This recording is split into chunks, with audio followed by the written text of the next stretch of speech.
When you talk about developing public policies, I think the first thing we need to do is listen to what families need. And what families will tell you is, I need more time in my child's life, so I need the kind of employer that's flexible, and we need the kind of public policies that encourages that flexibility, that I want access to quality childcare and quality preschools for my child, just like all children. And so if we listen to families and respond to those needs, then I think we're going in the right direction with public policy. Well, I think that science has a real role to play in getting this information into the hands of both parents, but also legislators and policymakers. Because once you understand what's happening to brains in that early period, you get this sense of responsibility. For parents, it's understanding that, my goodness, I'm building that brain. It's me. And legislators and policymakers have to understand that society needs help in allowing everyone access to the information that's building brains.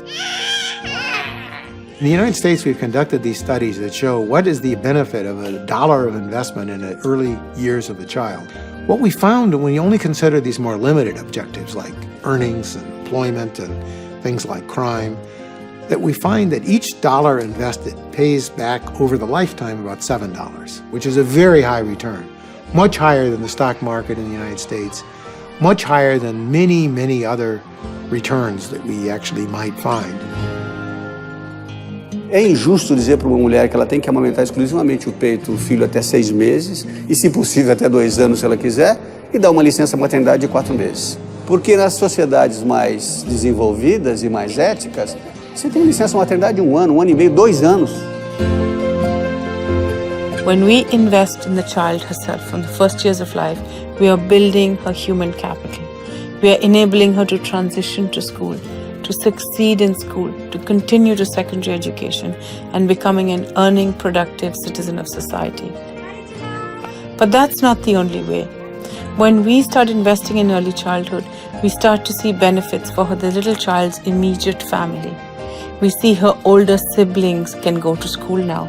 They no longer have to take care of her. We start to see economic growth because the mothers have a chance to work. Because poverty, as we know, has many faces and many dimensions. And this is one of the many, many ways we see pathways between early childhood and poverty reduction. So when we help the child, when we invest in early childhood, we invest in society as a whole. And understanding that when you pay attention to the beginning of a story, you can change the whole story for the better.